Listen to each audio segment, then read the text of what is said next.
At the end, you can either ask questions or no, or post them in the chat, and we'll get to that in a little bit.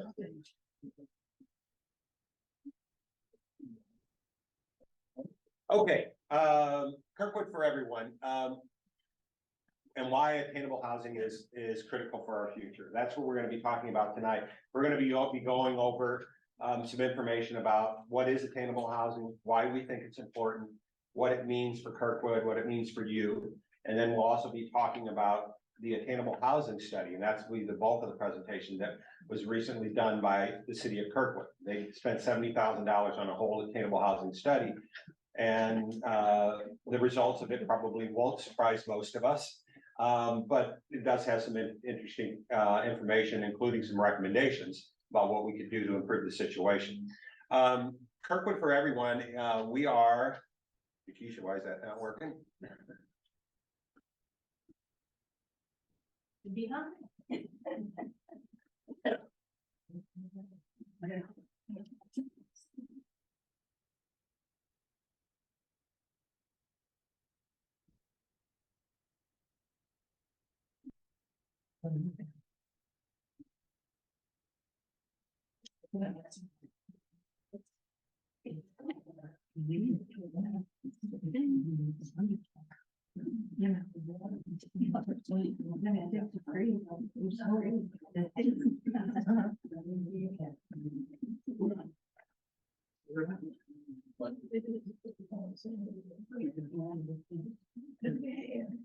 There we go. Now we're working.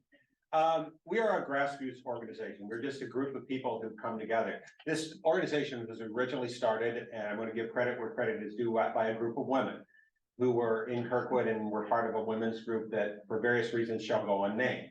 And I found out that they were joining together to talk about these issues, and being me, I called them up and said, what are you doing and why are you doing it? And next thing you know, I got involved.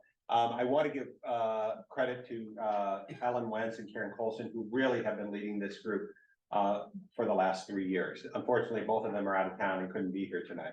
There are now about 35 of us, and we meet regularly about once a month to talk about attainable housing issues, to brainstorm on things. And we've got some exciting things happening, especially at the end of February, which we'll talk about.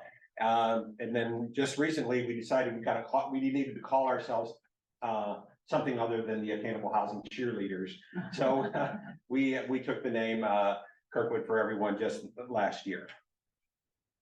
Okay, so who are we and what are we about? Well, we view our job as to help educate Kirkwood on what are the attainable housing issues going on and what would be the benefits for increased attainable housing. That's number one.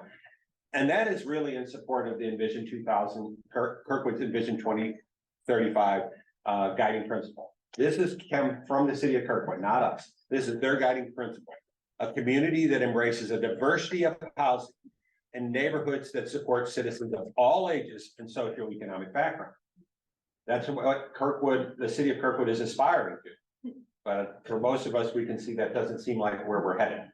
So that's why this group got together. So we're here to advocate for policies to provide for more abundant housing, diverse housing, and attainable housing. And we're going to define attainable in just a minute. We want to allow more people to live in areas with good access to their work, transportation, parks, and services. And we believe attainable housing makes for a better Kirkwood, a better economic, more resilient community, a better community. That's what we're holding on. So what is attainable housing? Attainable housing is the opposite of being what's called housing cost burden. To be attainable, housing needs to equal less than 30% of your take home. That's what we mean by attainable.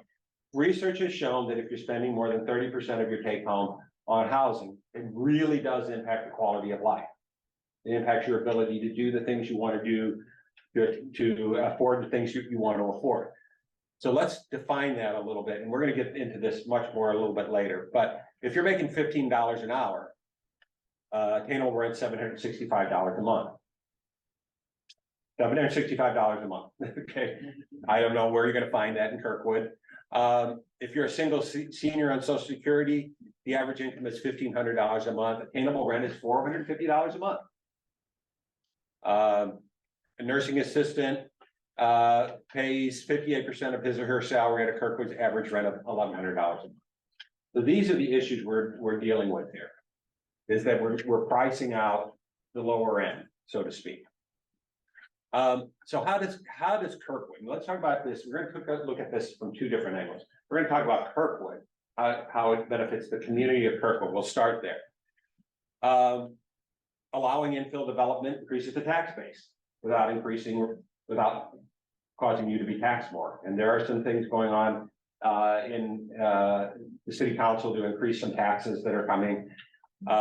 This increases the tax base without raising your taxes. It promotes diversity.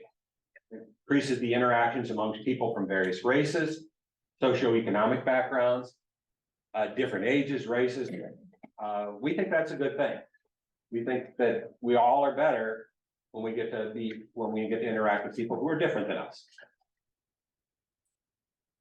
And this, I think, is really a linchpin for what we're talking about. Those people seeking attainable housing are the people that work in Kirkwood and can't afford to live here. Teachers, police, firefighters, healthcare workers, and many others. We believe it's easier to recruit people to work for your business if they live close to where you are. Let me give you an example. Just recently, my wife and I used to really love to go to the Greek restaurant. And when they closed, there was an article in the paper that the biggest reason he closed is he couldn't find enough help. And I started thinking about that. Our son has been a food service worker for all his life. He lives in the city. There are hundreds of restaurants between where he lives and Kirkwood. Why would he want to commute to Kirkwood to work through the Greek kitchen?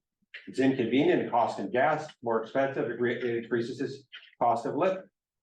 If the people that work in restaurants, daycare centers, teachers, police can't afford to live in Kirkwood, then number one, they're not going to feel as good about their job.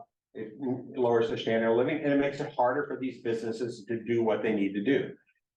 As of today, only 15% of the employees work for the city of Kirkwood live in Kirkwood. 15%. Yeah. Later. Yeah, later. Sorry. Okay. So now let's say maybe I don't care about what's going on in Kirkwood. It's all about me. But it does have some issues about what does it mean for you? You raised your kids in Kirkwood. Can they afford to live here? Yeah, I see a lot of people shaking their heads. You know, I'm sure you'd like to have your kids closer to you, your grandkids closer to you. They grew up in Kirkwood. Wouldn't they like to live in Kirkwood? They don't have the opportunity to do the wealth building that you had when you were able to buy your house in Kirkwood. All right, I hear this all the time. I want to sell my house and downsize. I can't. I can't stay in Kirkwood. So your parents raised you here, they can't stay. If they want to sell their house, they would move someplace else. Again, we've heard this again and again, because we have seen the more attainable houses in Kirkwood. They're disappearing, unfortunately. And it also helps you unlock the wealth in your property. As we do this, there's more development, there's more building, there's more. And I want to make sure you understand, we are pro-development in our group. We're not against development. We think that's very important for a vibrant community. It's a diversity of development that we're concerned about. Okay, so how did we get here? So as I mentioned, the Kirkwood Envision 220, these are all things that the city of Kirkwood has done over the last 5 to 10 years. They did a comprehensive plan back in 2017. If you remember, a lot of people went to City Hall, they were interviewed, they asked you what was important to you. Over and over again, they said, we want to preserve the neighborhood feel of Kirkwood, and we have a strong desire of housing stock that meets the changing needs of our families over time. They wanted a diversity of housing stock. The downtown master plan supported a balance of mixed use residential developments downtown. By mixed use, we mean both commercial and residential. They recommended modifying existing codes to reduce minimum lot size, et cetera, et cetera. I won't get into all that. The 5-year strategic plan that was recently done. Their vision statement, all are welcome, Diversity is celebrated, inclusion is actively sought. The editorial comment here, I'm not feeling that we're living that. So they wanted to encourage quality housing options, varying cost, sizes, locations. These are all in various planning documents the city of Kirkwood has done over the last few years. The downtown commercial market study acknowledged the limited residential options downtown. The zoning rewrite allowed for accessory dwelling units, and you're all gonna say, what's an accessory dwelling unit? And I will get to that in a minute. Just remember that name because it is important and it's something that we're really gonna talk about. But think about that. And also created a missing middle residential zoning district. And you're gonna say, what missing middle? I'm gonna define that too in a second. Now, and the last but not least, because I'm gonna spend the majority of this presentation, I'm gonna go over the attainable housing study that was just completed last year. So what is the missing middle? The missing middle is diverse housing options, duplexes, fourplexes, cottage homes, multiplexes that provide for a spectrum of affordability. That's what we're talking about. So these are what we call house scale buildings. Because I hear a lot of people talking about the big ugly buildings that I'm living in the shadow of these big tall buildings. These are buildings that fit into the scope of the neighborhood. They're house scale buildings that fit seamlessly into existing residential neighborhoods. And the research has shown that if you have a duplex or a multiplex or a fourplex in your neighborhood, it does not affect your housing values. Some of you probably heard about, you remember last year and when Webster Groves, there was this big controversy. There were full page ads in there saying, do you want Laura Arnold's duplexes built next to your house? Now, there was some coded language in there that I won't get into, but that's basically what they were trying to say is if somebody builds a duplex next to your housing values are gonna go down. I see Mary Van there. Tell me if I'm wrong. We're gonna be okay, right? If somebody built that duplex. No, I'm saying if somebody built a duplex next to you, your housing. Oh, no, that, yeah, it would not affect your housing. So here are some existing things. These are buildings that exist in Kirkwood right now. Duplex right there. That's a fourplex. You know, these are here now. They exist. They're throughout Clayton. And look at Clayton's values. I mean. Yeah. But these are not the types of things that are being built right now in Kirkwood. This is not happening. So this is when we use the term missing middle, this is what we're talking about. So these would be provide the starter homes for young families or a place for somebody to downsize if they were a senior. Now let's talk about an accessory dwelling unit. What is an ADU? An ADU is a secondary house or apartment that shares the same building lot as the large primary home. Now, these are very popular in other parts of the country. Other parts of the country where people can't afford. Honestly, real estate is so expensive. The only way they can afford to buy a home is to create income off of that home by renting out part of the home. And they can be different ways. It can be some examples, a detached ADU that you build in part of your lot. It could be attached above the garage, an interior basement. Sorry, you can't see the one on the bottom. An interior upper floor. There are a variety of ways to do ADUs. And a lot of times somebody takes their basement and turns it into an apartment, has to have a separate entrance and they rent it out. And this can be done in a couple different ways. Maybe an elderly person says, I'd really like to stay in my house, but I can't afford it. So I create an ADU so I can rent out part, or maybe they move into the ADU and sell the house or rent the house to family members or whatever. There are lots of instances. This was actually approved in Kirkwood. And you know how many have been built? None, 0. And will be part of the attainable housing study that we'll talk a little bit. They have some recommendations. There has been almost none of that because of how it was zoned and some of the restrictions really made it very difficult to be done. But we think this is a real easy way that we can create more attainable housing. Okay. Oh, I was going to ask this question. I gave away the punchline.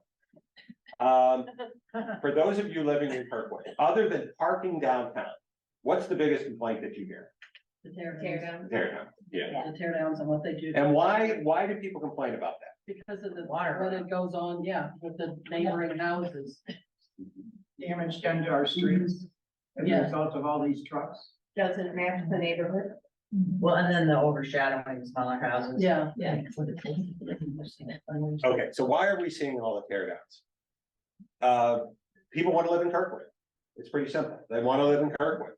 But the housing supply in Kirkwood has rarely remained pretty stagnant. It has not increased. When a spot in Kirkwood does become available, the wealthy outbid everybody else and they build a new house. The economics encourage them to do that. They're doing that because it's good economics and they think it's a good investment. And we're not saying we don't want wealthy people to live in Kirkwood. We're not saying that. But the solution to prevent tear downs and to preserve starter homes is to increase the housing supply. Everyone said, well, can't we stop the tear downs? You kind of can't. Because if somebody buys the house and decides to tear it down and build a new one, that's individual property rights. There's nothing the city can do about that. And we're not suggesting that you can. We're suggesting we need more diverse housing of all types. There's South Harrison, 2012. You can't really see it. There it is today. We all know this. You all drive down these streets and say every house in the streets new or almost different. Allowing more homes is the solution. Luxury condos give the wealthy a non-tear down option, helping to preserve starter homes. Again, we're not against development. We're not saying that these luxury townhouses shouldn't be built. They actually have some benefits if they're buying them instead of tearing down a home and building a McMansion. Townhouses, ADUs, and apartments provide affordable options to compensate for the starter homes we've lost. That's why we need this missing middle. And here's an example. These are 5 old starter homes along Big Bend were turned into 12 new affordable townhouses. This can be done. This can be done. Okay. So now we're going to get to the attainable housing study. Now, I want to say everything I'm going to present over the next few slides is not my opinion, is not Kirkwood for everyone's opinion. This is what the consultants found.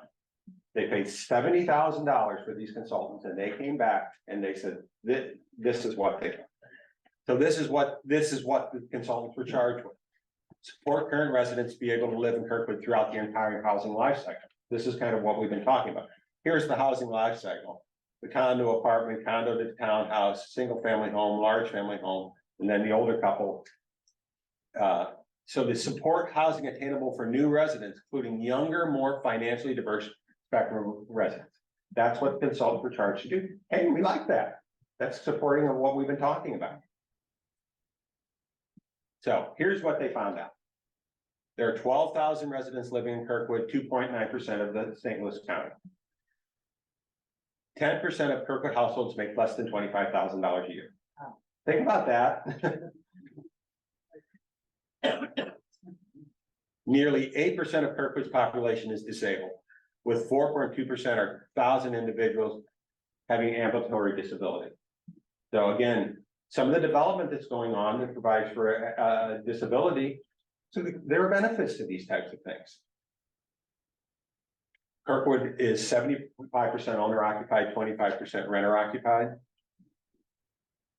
21% of the residents of Kirkwood are housing cost burden. Now, if you remember what I said earlier, that means they're paying more than 30% of their take-home pay on housing. It could be rent, could be mortgage, could be whatever, 21%. But 40% of the renters are housing cost burden. And 15% of Kirkwood homeowners are housing cost burden. In the past 5 years, 94% of Kirkwood's new housing had been single family homes. We're almost seeing no missing middle development. We're almost seeing no multifamily development. Very few apartments are being built. It's just not happening. Kirkwood is nearly 90% white and has far fewer Black and Asian residents by percent than Creve-Coeur, Clayton, Maplewood, and St. Louis County as a whole. We are less diverse than Clayton. Think about that, folks. That's not what I thought I was signing up for when we moved here 30 years ago. It's the situation's getting worse. It's not getting better. So these are what I call personas. This is what the consultants came up with. These are the different type of people. So let's personalize this a little bit. They estimate 3,000 residents live in fixed income. In Kirkwood, the average social security is $22,000 a year. That doesn't mean they don't have other savings, but that's their social security. So, but using that to be attainable, housing costs would be $500 less a month. Only 170 such units in Kirkwood and none are currently available. The average daycare worker earns $24,000 to $30,000 a year. And some people may say, well, that's not bad. Most of them are two family owners. Nope. 75% are single. Okay. To find an attainable house, they would need to find a mortgage of $675 a month or $82,000 mortgage. I don't know where that exists. I don't know where that exists anywhere in St. Louis, but certainly not in Kirkwood. There's no variable rental or for sale housing in Kirkwood. In Kirkwood Kindergarten Care, only 12% of the employees live in Kirkwood. 12%. Administrative support, medical assistant, mechanic, hairdresser, whatever, makes between $35,000 to $50,000 a year. You're looking at $875 to $1,200 a month in housing cost or $150,000 mortgage. Again, maybe if we had some more townhouses or duplexes, we could find a $150,000 mortgage, but in the current situation, again, Mary, there's not a lot of $150,000. No. You're like at 300,000 for a basic 3-bedroom, 1-bath house.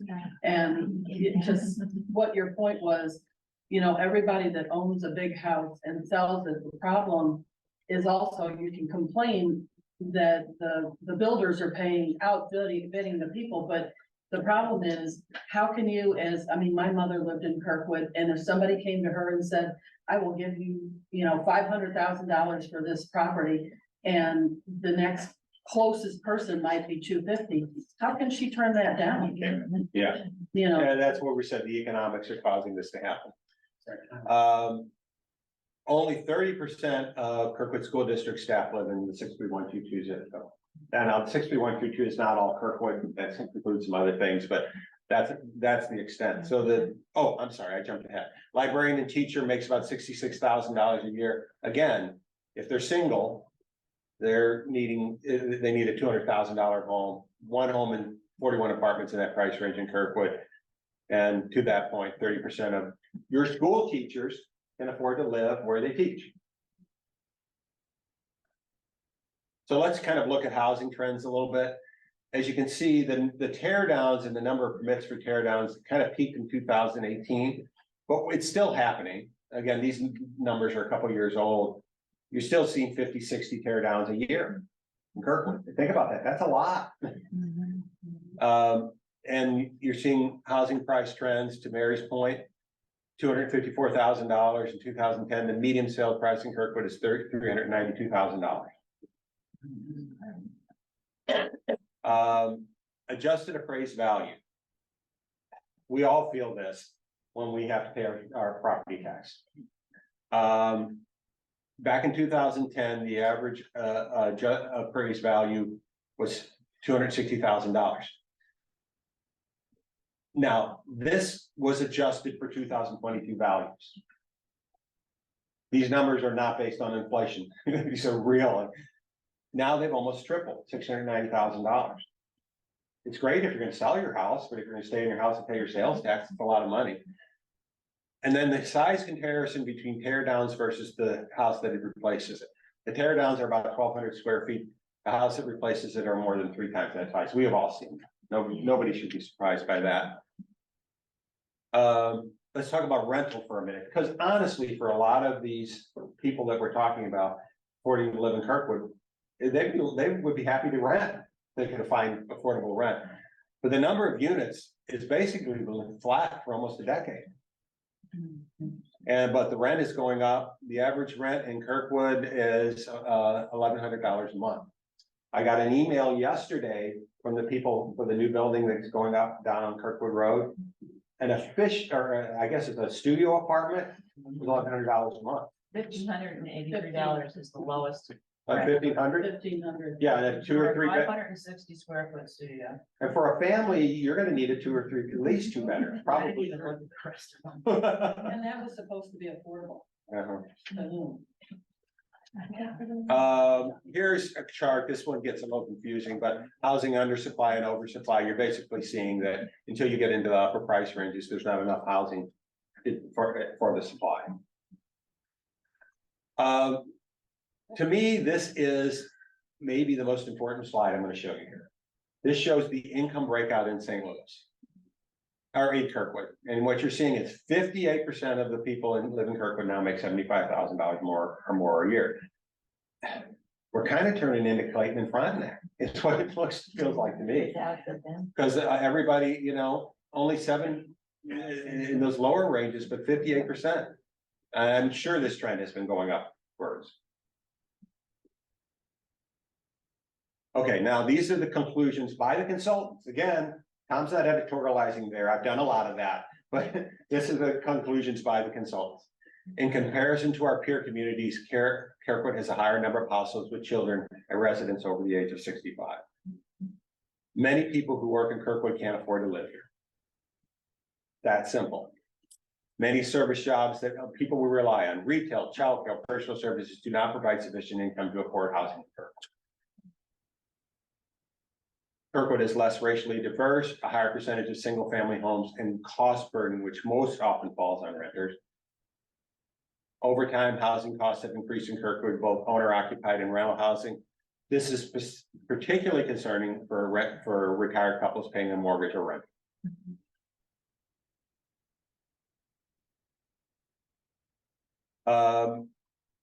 Existing zoning, architecture reviews, landmark permissions, and tree ordinances create a cumbersome set of restrictions, increasing the cost for the development.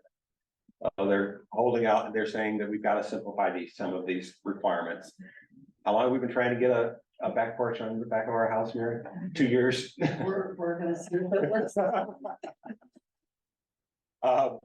Many types of housing households are housing cost burden. The issue is most pronounced for single family homes. No big surprise there. It also impacts families with children, couples, and roommates. You know, one thing I think I skipped on an earlier slide, I think we didn't talk about is the fact that Kirkwood School District decided not to build the school. And part of the reason they decided not to build the school because the demographer that they hired came out and said, your population of couples with children is not going to increase because it's too expensive. They can't afford to live here. So, the additional 240 units planned for the city do not add enough to meet the housing needs. Okay, now let's go back for a minute. Everybody I talked to about this issue says, well, we can't do anything about it. It is what it is. It's the economics, it's the cost, it's whatever it is. What can we do? Well, the consultants came up with 19 recommendations. 19 recommendations, and I'm not going to go through 19 recommendations. I promise you that. These are our kind of our top 10. And you're probably not going to be surprised based on what I've been talking about earlier. Permit row houses, townhomes, duplexes, the missing middle in more parts of Kirkwood. We've got to allow for people to build things other than single family homes in some of these neighborhoods. And you see here, the consultants gave this little chart talking about the ease of implementation and the potential impact. Provide a density bonus for builders based on the number of larger units in multifamily buildings. They're not building enough for families. That's the bottom line. They're building these large units and they're not building things for families, certainly not ones that are affordable. We want to market key developments in downtown Kirkwood to facilitate new multifamily and mixed units and price points. There is place in downtown where you could put some of these units. They do exist. And they're recommending that. Who asked me that question back? Oh, Fonda asked me just a few minutes ago about vouchers, and I didn't have a lot, but they did say that we need to evaluate and revise policies that would encourage more lenders to accept housing vouchers. And we want to support the establishment of a community land trust. I'll get back to that in a minute. I have a whole slide on community land trust. It's a really, really interesting concept that I'll talk about more in a couple slides. Tom, did they say where they would put the downtown, where in downtown they would put it? Is it close to downtown? Literally, like, are you gonna be messing with the feel of Kirkwood? I don't have that, I don't have enough information on that, I'm very sorry. That's right. Okay. This is all about ADUs, as we talked about earlier, this whole slide. They have a lot of restrictions. They want to allow ADUs on lots of 10,000 square feet or more. There are restrictions on the size of the lot that they can build an ADU. Reduce the setback requirements. It makes it very difficult to build these things. There's a requirement that you have to have an additional parking spot for the ADU off street. So you can't rent an apartment, you can't rent an ADU because you don't have a place for them to park. That is, in other words, so I'd have to extend my driveway. Again, it makes it very different. And they recommended creating approved ADU designs. So you didn't have to hire an architect if you wanted to hire an ADU. They had approved designs that you could go in and say, oh, here's the one to convert a garage, here's the one to convert a basement, etc. You know, we really think the ADUs is a chance to really be a win for us without a lot of money and effort, and it can help a lot of people. Okay, so community land trust. I want to talk about this concept. A community land trust is a nonprofit organization that purchases land to benefit public and private, through the benefit of public and private funding. The CLT owns the land, holds the land in trust for the community, and then the resident purchases the home, not the land. So say a home would be worth $500,000, but the land is worth $200,000. So I can now purchase the home for $300,000. I don't own the land, but I own the house and I can live there. These are very popular in other parts of the country, and allows, and I think in Baltimore, there's 300 or 400 ADUs, and most people have no idea, or CLT, most people have no idea that the trust owns the thing, but allows a family to build equity, move into the home because they don't have to purchase the land, the trust holds the land. And we have had some people come to us and say, hey, when I die, I would like to turn over my house to the land trust. We haven't started the land trust. We're still talking about it. We think it's a great idea, but Webster Groves has. They have started a community land trust, and they're going to be looking to be purchasing housing. But we think it's an idea that would really help people purchase homes, because in essence, they're getting in for about 40–50% of what they might normally have to purchase. But if they're still building equity, then they do have to sell the house back to the trust. When they get ready to sell the house, it gets sold back to the trust, and then the trust can sell it to the next family. Really interesting idea. Okay, what can you do? First thing is you can learn more. This Attainable housing study, about 80 pages. You can do it. I know you can read it all. It's on the Kirkwood website, our Kirkwood City website. You can go out there, just go to the Kirkwood website, type in Attainable housing study, it's out there. We would love for you to join us. Amy's back there with the sign up sheet, aren't you, Amy? Yeah, so if you haven't signed in, let us know. We'll be happy to invite you to our meetings. This is what I think is most important. All of those recommendations that the consultants made won't happen unless the city council agrees to do them. They have to adopt the recommendations. They did this study back in July. You know what recommendations have been adopted? None, exactly. None have been adopted. So you got to talk to your city council representatives and the mayor about your concerns. Go to city council and planning zoning meetings, speak out. Get noisy. And learn about who's running for city council and mayor. I think 5 of the city council members are turning over this year, isn't that right? And the mayor. And the mayor? 4. Okay.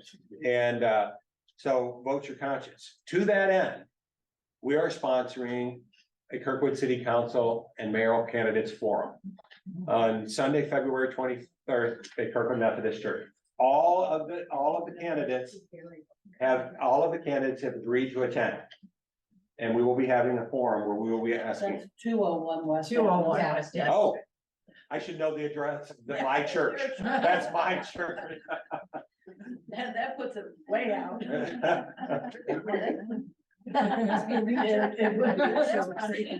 So we're going, and the specific part of this candidate forum is to discuss attainable housing issues. Those are the issues we're here to discuss. So they know that. And we're asking them to be prepared to talk about that and to talk about what their beliefs are. What do they think is important? What are their thoughts? And we would love to have you all come. So that's happening on the 25th. And there's a flyer I think most of you already have. So that's happening. I'm done. I'm out of breath. Question.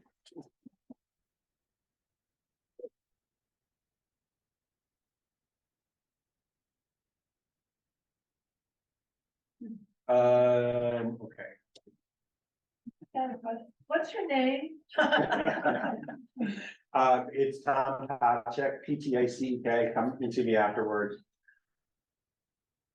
Yes, Susie. I don't remember my first question when you told me I couldn't Good. ask I'm it. glad. But if you, okay, say we did the land development trust or CLT. Right. When the family, okay, they move or die or whatever, and they want to sell it back to they sell it back to is it for what they paid? No. Okay. it's They are for- guaranteed, like, I think it's usually like a 5% annual increase. Okay, Whether cool. That is, yeah, I was gonna say, Jaquisa, how do I see the questions online? Are they? So far, there isn't any. Okay, so far there aren't any. So if anyone online has a question, please post them in the chat. And we'll take a look. Yes. One thing you kind of breezed through, I'm curious about the one that everybody complains about is the tear downs. And you've kind of given that up, saying there's no way to stop it. That being said, any new things that are set up to do this or do that, what's the guarantee you'll be able to control that? Since we're saying we can't control the tear downs? Well, I think we have to, first of all, I think there's land and property that currently exists that could be used for some of this development. And what we have to do is encourage the city to try to move forward on some more attainable housing options. What I'm saying is, when I talk to the city and saying, everybody wants to know how to stop tear downs, their response to me is, well, we can't. Somebody buys a house and decides to tear it down, we can't tell them, no, you can't do that. But I think what we can do is if we can change some of the zoning, I think some of the developers might be willing to build duplexes or whatever and buy some of this property. But first of all, right now, the zoning doesn't allow it. Well, a lot of it's my impression, maybe I'm wrong, that a lot of the stuff that is built asks for variance forgiveness. Yes. And so we keep granting it. If we stop giving all these variances, maybe there wouldn't be as many tear downs. I think that's a message you need to carry to the city council and the mayor and all those types of things. I would agree. George? Yeah, you mentioned that this would increase the tax base. And while that's true, my guess is it would increase the tax expenditures or the city expenditures by quite a bit more.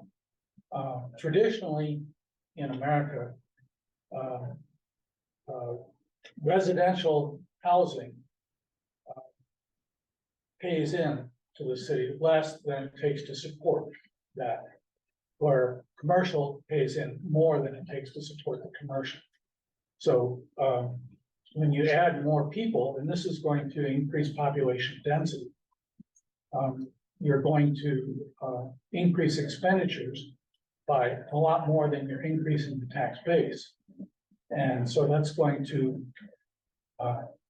push through to existing taxpayers and cause tax increases for them, won't it? I'm not sure I'm prepared to answer that question. I don't know. Parker, did you hear that? Are you online? I am. Can you guys hear me? Hey, this is, I want to, if you don't know who Parker Pence is, he's the Kirkwood gadfly.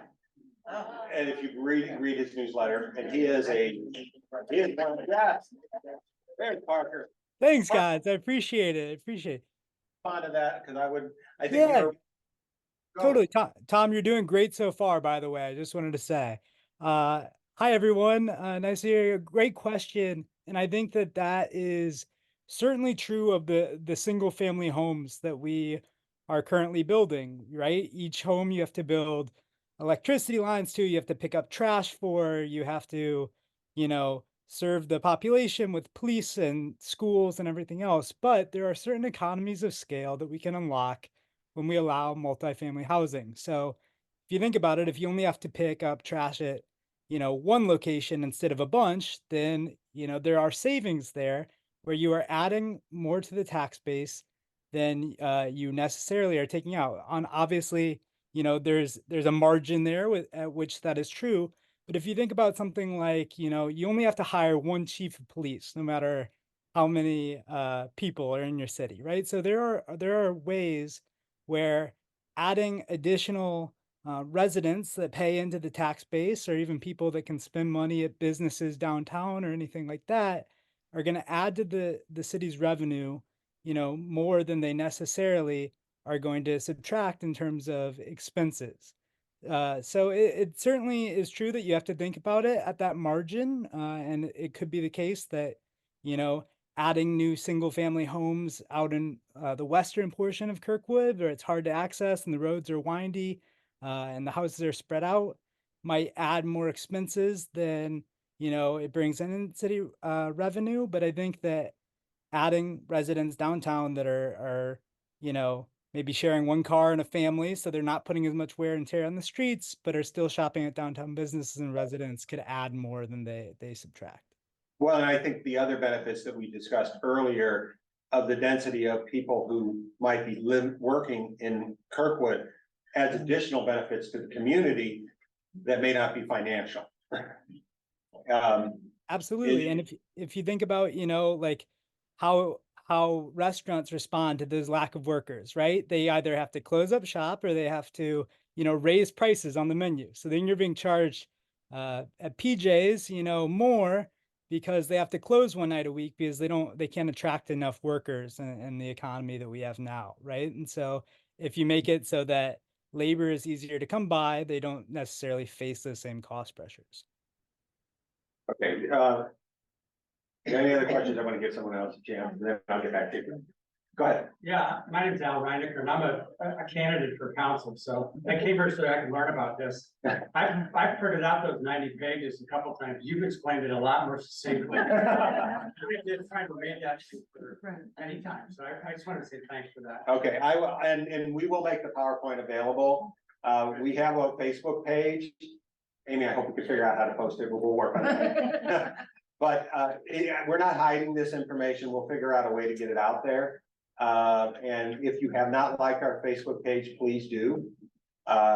Just go out, it's called Kirkwood for Everyone, and just search for us out on Facebook, so we can do that. Yes, George. Yeah. Well, I think that it was a little misleading to talk about the savings in electricity and trash pickup, because people in Kirkwood pay for those. It's not the city government that pays for it. People in Kirkwood pay for their own electricity. They pay for their own trash pickup. So, and I think it's a matter of it. If you consider, if you had, a large home on a nice large lot that had 2 retired people, and you compare that to a 4-family apartment building with say 6 adults and 18 children in it. That's going to cost the city a lot more than the two retired people, because you're going to have to pay to put all those kids. But then we're going to end up with this as the city of only rich white people living in big houses. I'm not saying. Well, I mean, and I think that's the question of what do you value? Yeah, but I'm saying that it's misleading to say that it's going to be a cost savings, or you're going to increase the tax base, which you will, but you're going to increase the tax expenditures by a lot more. So you have to be willing to pay for it. That's all I'm saying. Well, Parker doesn't necessarily agree, so we'll go from there. Okay. All right. Anything else you want to add to that, Parker? Yeah, I mean, the only other thing that I would add is, if you were to play that game, should we be, should Kirkwood have fewer and fewer people? What's the right number of people for Kirkwood, right? Clearly, at some point, Kirkwood is viable as a community. And, back in the 70s, we had, 5 to 10,000 more people than we do now, and it was viable then, right? And so you can play that game, and maybe the right answer is Kirkwood should have 5 people, and we would bring in way more tax revenue than we do now, right? But like I think that you have to think at the margin there of what both supports our values in terms of letting people live a nice life and contribute to this community in all kinds of tangible and intangible ways. But also, like, clearly, at some extent, cities work, right? Otherwise, they wouldn't keep existing. And so we have to kind of think big picture of why that is. And I think that if you think about which cities have struggled financially the most, so Detroit files bankruptcy back in 2018, right? And I don't think like Detroit is the model of a city that's growing really rapidly, right? A lot of its troubles come because its population base is shrinking, its tax base is shrinking, and it has, it has liabilities that it has to pay for, and part of that is you pay for it via growth. And one other thing that I just wanted to add is that Missouri has something known as the Hancock Amendment, which limits your property taxes, right? And so even if property assessments go up, the rates have to fall so that those so the revenue that the city brings in is consistent year to year, besides accounting for inflation. And the exception to that is improvements to homes. So if you were to add a big addition to your house, or infill development, right? So then you'd be bringing in a lot more property tax revenue because the city would be allowed to say, they'd be allowed to charge the landlords. They'll be allowed to charge the landlords of the James, for example, way more in property tax revenue than, that bank in the parking lot that was there before. And it's actually the only legal way that Kirkwood can bring in more tax revenue is not by charging people that are living here now, but by allowing more people to live here and, raise money that way. So I really just think you have to, think at the margin, and I don't want to debate point by point because, there are some cases in which what you're saying is true, but I think on the whole, cities work, and there's a reason for that. As you can see, Parker's way smarter than me. I do want to point out, Parker will be the moderator for our forum. He's going to be flying in from New York. He actually lives in New York, although he grew up in Kirkwood, if you don't know him. He lives in New York City. He will be coming down to St. Louis to moderate the candidate forum. So it should be lively and interesting, and I'm sure Carter will hold their feet to the fire. So Well, thank you for caring about it, even though you live somewhere else. yes, there's a question back there. Yeah, I was curious, so our, neighboring communities, Webster, Glendale, I'm assuming they're all doing the same thing from Yes. a turnover perspective, right? But it sounds like they're doing things that may be better than what we're doing here. Are we looking to some of those other areas to see what we could? Yes, we're talking to them. Again, we're not in charge of development in Kirkwood. I think the question is city council doing those types of things, and who are they looking for and who are they patterning after to see how we can do a better job? My biggest question right now is why did we do the study and have done nothing with it? That's my biggest question. Yes. Well, you said that we can't do anything about tear downs, but that's not true. Our setback ordinances, FAR, floor area ratio, there are certain building code ordinances that, if they were stricter, could reduce the number of tear downs. I'd also like to point out that the kind of duplexes and fourplexes you're referring to on single family lots, in terms of massing, would be more likely to be as impactful as a McMansion of the like these infill. And if I was a builder and developer, I'd be right on board with you, because you want to reduce setbacks. That means more lot coverage. Remove parking requirement. Well, those are all on 80. Those are on ADUs. Those are not about. We're not talking about new development there. Well, We were talking about ADUs on lots at 10,000 square feet or more. there's a map in the Attainable housing study that shows how many lots that would be in Kirkwood. There's little pink and red dots. It's almost every lot in Kirkwood. And I'm just wondering what the impacts would be if everybody did this.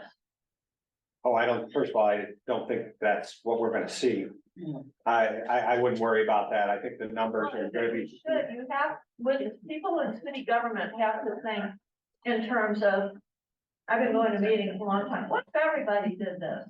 You know, and I'm particularly concerned about the impacts, the upcoming impacts of climate change and the green space we're losing, backyards, trees.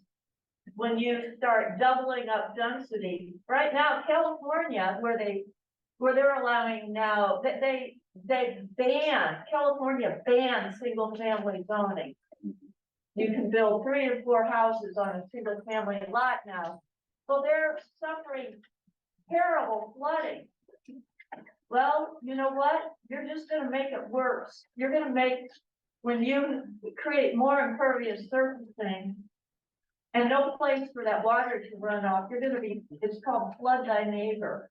And it doesn't just impact Kirkwood. I live along Sugar Creek, by the way. It doesn't just impact Kirkwood, but it downstream, the Merrimack River is flooding because everybody has this idea that they can just increase impervious surfacing with no impact. So that's just some points. Okay. That goes back to City of Kirkwood. City of Kirkwood doesn't, they believe in concrete. Why, I don't know, but I mean, I would have loved to had my house and both houses. I owned one and sold one this year. And both of them have kind of like a hill driving up in the driveway. I would love to rip out and put in a rock driveway, basically. And Kirkwood will not allow you to do that. I've had friends that have done it down in like on Way and things like that, and they make these large, you know, things because they don't want their rocks and, you know, impacting your the streets. But Jewel was the house that I lived in before, and that's just one giant pothole. It's a mess because they keep building houses and tearing up the streets and things like I'm that. saying that houses themselves are also impervious surfacing. If you're talking about lot coverage is really what I'm, But I think that, versus green space. but I think that the buildings that he's talking about, they're not gonna be any bigger than the McMansions that they're putting in. And it's helping. But if they're too big, why do we want more lot coverage from a different, I mean, Because again, Why can't we get them to stop building that? And I mean, the perfect example is if you drive down Taylor and go up, it's a private street between Bodley and the one. Yeah. I don't know what the hell Yeah, happened there, but that thing is like this far from the back door neighbor. That's my favorite house on Bodley. That's that brick house, beautiful. I don't even want it anymore. Don't discuss it. That ugly monstrosity is there. But why did they get it done? You know, the man left. Why did it? Because it's the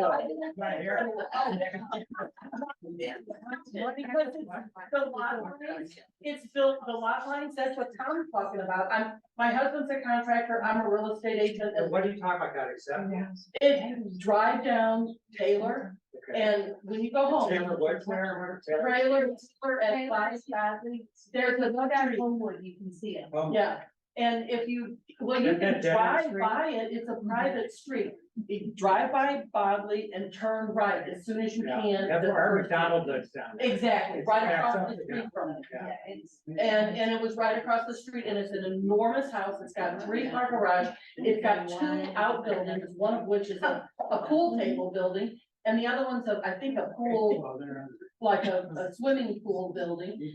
It's obnoxious, and the thing that was there was a nice brick house that they tore down, but it's the fact that they've taken up in the entire lot, and yet there's laws that you can't build. You know, you can't add on to your property if you get 25 feet from the property line. What's that about? And, you know, you can't do this and you can't do that. And that is, I swear it is, there's not 5 foot. It can't be 5 foot from the property line. It just is ridiculous, so, There's an easement there, so I think that's how they're getting by. well, I'm sorry, but that doesn't matter, not when. Oh, yeah. The regular people want to build their stupid little things outside and you can't do it because the rules don't apply if you don't have money, like a lot of money. That's how I look at it. That's gotta be $10,000 at least a month in property taxes that those people are gonna pay. Well, no, probably 30,000 because mine's 6 or 8 and it's a tiny house. So, yeah, no, well, yeah, a year, 30,000, maybe 40,000. Probably, I don't mind. All right, well, I wasn't prepared to talk about variances and all that type of stuff. I think that's a topic for another group, another day, but, do we have anything? Okay, go ahead. I'd be interested to hear you and Parker's opinion on climate change and like what the real issue is regarding this. The way housing is. I'm gonna put that to Parker. Single Are you ready to talk about that? I'm under the Absolutely. single- Yeah, I would love to. Thank you for the question. Is that JP? Hello. Okay, so I think that my response to this would be that we have to think about the counterfactual here, right? So if we aren't letting people live, in Kirkwood where you can walk downtown or whatever, where else are they going to live? And I think the answer is probably way out somewhere, right? And they're going to drive all the way in and everywhere burning, CO2 the whole way in and really polluting our climate and making it much warmer. And so I think that, it is true that all else being equal, more green space is better. But if we have people that have to live somewhere, then I think that we want them to live in, walkable communities. And in terms of the water runoff issue, I think a lot of what we're proposing is on places that are already built out. So if you think about an ADU that somebody wants to build above their garage, right? That is something where the impervious surface hasn't been increased at all. It's right on top of what was already impervious, and we're just letting people live there.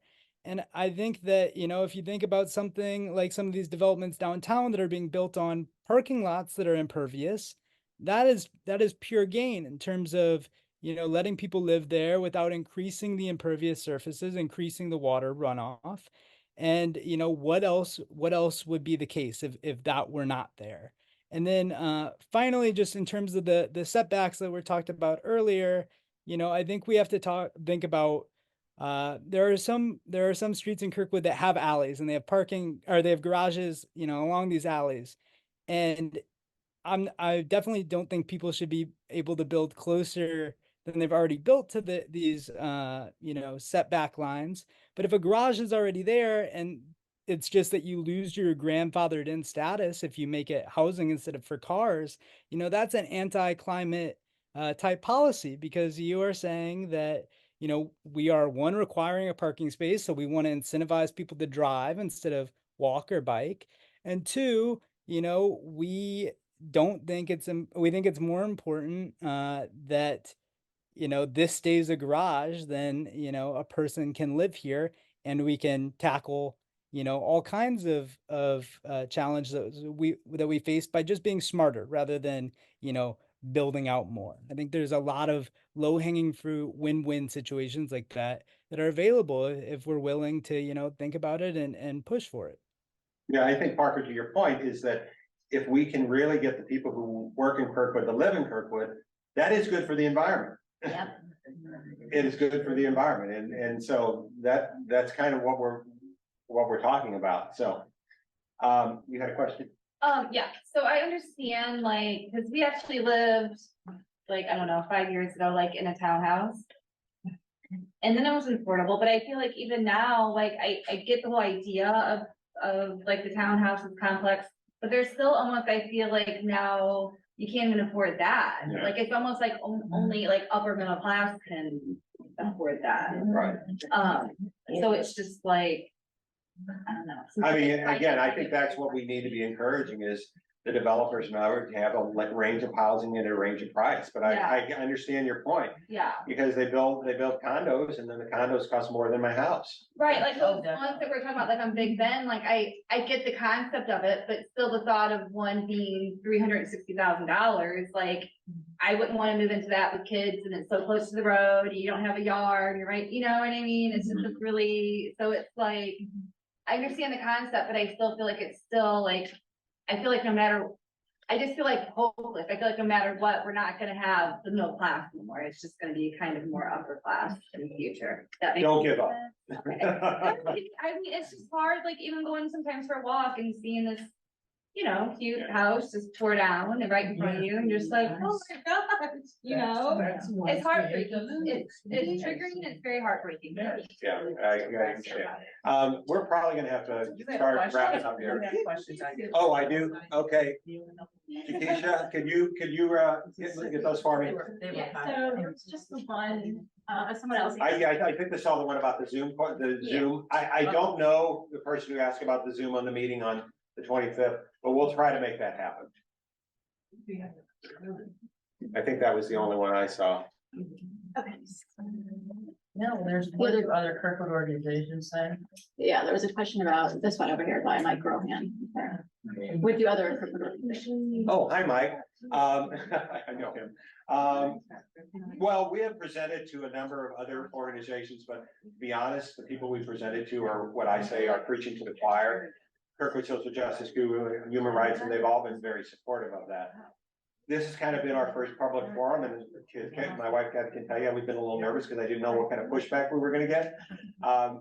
It seems like most of you are supportive, but there are issues and we're learning. We're still trying to figure out who we are and what our position is, but we do really feel like there's an issue that has to be addressed, and we're trying to be advocates for everyone. Yeah, Mary. I know I get violent about this, but the nice thing, if this can happen, there's gonna come a time when we don't need housing. The whole reason that this is a fight is there are too many people and not enough houses. And it's everywhere. It's everywhere. And there's gonna come a time where it's gonna be saturated, and it's kind of like our school district in 1970. It was bursting at the seams and all of that. I was one of those baby boomers at the very end. And then all of a sudden, you know, the wash went out and there were not very many people, you know, I mean, all things considered. And they started closing schools and selling off the property.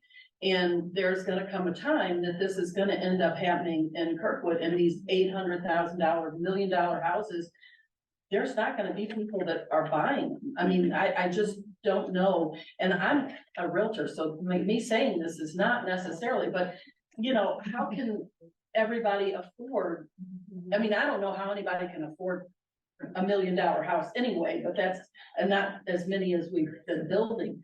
But it is gonna become a problem, and it would be better to get multiple family housing that can be, you know, 500,000. Maybe it's going across, you know, Kirkwood Road and buying up, you know, a number of houses, tearing them down and doing that before the builders get over, you know, not that they haven't, but before they start grabbing them up and paying excessive amounts of money to build, you know, giant houses again. Who are you suggesting would buy? Well, I don't know. That's probably, that's his job, not mine. Can I add, can I add one thing, Tom? I'm sorry. Yeah. Do you mind asking the room if there's any developers in the audience? Are there any developers in the audience? Well, I might count, but I'm not a developer in Kirkwood. Okay, I think it's just a good point that maybe idea is to hold, or in the future, hold like a specific meeting for developers, you know, I think that. I don't know if any will show up, but, I think that getting, I don't know if you guys are in communication with any specifically in Kirkwood right now, but I think that that's a piece of the puzzle that's. The appetite is, you know, they make the product. right. Yeah. I think they'll tell you that they'll want less zoning. I've sat in meetings with some on issues. And they need more help. They need less zoning to make it easier for them to build bigger, Can I add one more point real quick here? Yeah, so I just wanted to address the affordable housing thing. And so I work for the Affordable Housing Agency in New York. And clearly we have our work cut out for us because it's very expensive to live up here. And I'm busking on the street corners trying to make it. But one thing I just wanted to add is that, if we think about, that intractable problem of, we keep adding, if we make it easier to build here, is it ever going to be affordable? I think it's really important to think about the fact that the way affordable housing gets financed is they still have to abide by these rules too, right? So if you say you can't build an apartment building more than 10 units, say, or something, right? It's hard to make some of those affordable because you're not going to make money off those as a developer, so they won't pencil out, so you won't pursue the project. And so in order for us to get affordable housing built too, we still kind of have to address some of these same issues, and that's gonna pave those same get us to those same solutions of, in order to cross subsidize the units that we're keeping affordable for people making less money. We also have to have units that are going to compensate for that with people making more money, but you have to still allow, multiple units on that lot to get that done. It's hard to make a house that's just affordable, right? The land is so expensive in Kirkwood that you have to subsidize the acquisition of that land with, other people. And so it's really, comes down to the same issues when we think about affordable housing too, that really, do help increase diversity in Kirkwood. Parker, I can't thank you enough for being there for me. I can't thank you enough for carrying him up about Kirkwood, even though he lives in New York City. He's been an amazing resource for us. So, okay, we'll take one more question. Well, I just wanted to, I don't have a question. I just want to let you know I'm Bob Sears and I'm on the city council and have been on for several terms. And I just want to let you guys know, I appreciate the discussion that's been going on. And I've been an interested listener. Very good. Thank you very much. Is there any reason that the city council has not adopted any of the suggestions from the? Well, it's yes and no. I mean, some of them we had, there are things we can improve on in our code that would further there's not a reason we haven't, and there's not a reason we have, if that makes sense. We did a lot of things over the years you may not be thinking of. And we've done a lot of things over the years to try to, like to Gwen's point, where you can put rules in place. She was talking about stopping a tear down, for instance, with by putting restrictions on what can be built. Well, we did that. We put a bunch of restrictions on the bulk of the house, the new house. We did. Also a lot of variants. Yeah. No, there aren't. There's surprisingly few variances. They're very strict about it. The Board of Adjustment hears all of those, and you'll all remember the famous picture of the house being torn down. That house was a brand new house with all the walls up and everything. That house was torn down because the foundation was 4 inches over. And Board of Adjustment said, we're sorry that you went ahead and built it without checking where you were, but we have to say you can't have your house there. So while there are variances granted, but they have to be, there's a strict standard. It has to be due to something about the property itself that would require, strict application of the code would not allow, would not make sense. So they sometimes do corner lots, especially. There's a problem because we have a front yard setback. There's a question about which is your front yard, and so they have to adjust sometimes for that. But there aren't a lot of variants given. There are some. You can count them. You can go look at them, look them all up. I mean, it's all open book, so you can see what's there. Well, do you think that council as a whole is open to working on attainable housing?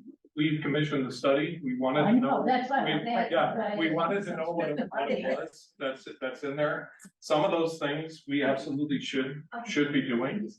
And we didn't do it so far, and I don't have, there's not a reason, what I meant was, there's nothing stopping us from doing it. Nobody is saying, let's not take these actions. We had done the ADU, and, you know, in order to address this issue. The study says you didn't go far enough. So it's time to look, or you put too many restrictions on it. And I think those make sense. I think I didn't intend to talk, I'm happy to answer questions. We're gonna have that debate, which I think all of these things will come out, these questions will be answered. But, you know, you know, it's not that we're not looking at the issue and trying to do something. Tax revenue is not a question. We are not doing anything as far as real estate, home ownership. We aren't allowing things so that we get more tax revenue. I'm not sure if you're aware, the Kirkwood tax, the money that Kirkwood gets to use for everything we provide, police, fire, etc., streets, everything, from your property tax. My house is, you know, I pay $7,000 a year. $280 is what Kirkwood gets to use from my tax. So bulk of it is school, libraries dedicated to the park, or otherwise dedicated to something else, special school district on all of those. So Kirkwood is not making money off of these new builds. And the point about where the real problem is, if you're building houses for kids and kids moving in, which apparently isn't happening as much anymore. But when it was, you know, Kirkwood students who go to the cost to, and we have nothing to do with Kirkwood School District, right? It's a separate political organization. But the cost of sending your kids to school is more than what they collect in taxes. So, and especially if you have multiple children in the house, you know, if you have 3 kids, you only pay them one tax. So, I mean, there's a lot of issues, but I wanted to make the point that, in case you were concerned, that the city council is motivated by money on homeowners, you know, real estate, apartments, all of that. It doesn't make a difference. Yeah, and I just point out, that's the debate we're gonna have on the 25th. That's the place to have it. I really appreciate you speaking up though. And I think that's the time we're gonna, and I'm sure we'll be a very interesting and a healthy discussion. So, all right, thank you all. Thank you. Thanks, Parker.